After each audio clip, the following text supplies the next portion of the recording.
I'm Kyle, and welcome to Bedtime Verses with Kyle. Just a little poetry to help you get ready for bed. Tonight we have some Christopher Marlowe on Folio Friday, so it's not Shakespeare, but it is dramatic.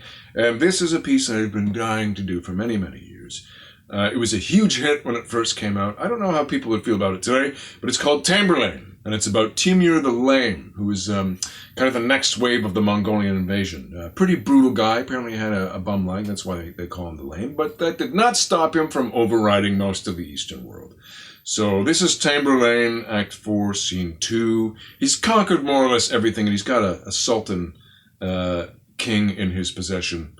His name's Bajazeth.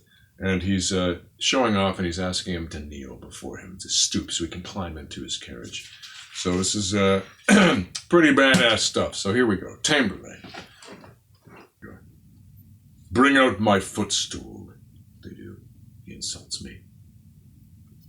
The chiefest god, first mover of that sphere, encased with thousands ever-shining lamps, will sooner burn the glorious frame of heaven than it should so conspire my overthrow.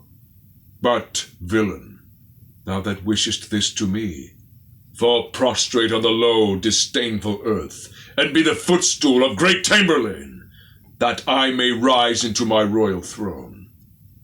First thou shalt rip my bowels with thy sword, and sacrifice my heart to death and hell, before I yield to such slavery. Base villain!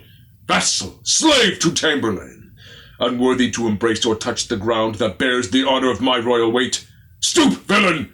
Stoop! Stoop!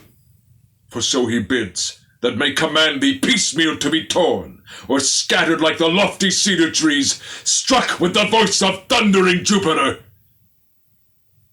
Then as I look down to the damned fiends look on me, and thou, dread god of hell, with ebon scepter strike this hateful earth, and make it swallow both of us at once. No. Clear the triple region of the air, and let the majesty of heaven behold their scourge and terror tread on emperors. Smile, stars, that reigned at my nativity, and dim the brightness of their neighbor lamps. Disdain to borrow light of Cynthia, for I, the chieftest lamp of all the earth, first rising in the east with mild aspect, but fixed now in the meridian line, will send up fire to your turning spheres, and cause the sun to borrow light of you. My sword struck fire from his coat of steel, even in Bithynia, when I took this Turk, as when a fiery exhalation, wrapped in the bowels of a freezing cloud, fighting for passage, makes the welkin crack, and casts a flash of lightning to the earth.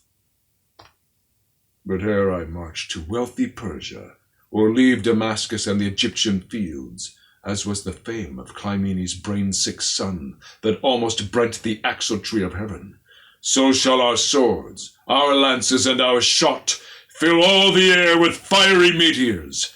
Then, when the sky shall wax as red as blood, it shall be said I made it red myself, to make me think of naught but blood and war. Might have been a bit yelly, but it's fine. I'm sitting down, so I gotta make up for it. Tamburlaine the Great. Great play. Just a very different hero than we're used to these days. Anyway, thank you again for joining me for Bedtime Verses with Kyle. You can follow me here, subscribe to my YouTuber website, and there'll be new readings every weekday night at 11 p.m. Eastern Standard Time. Good night, sleep tight, and cast the heavens down.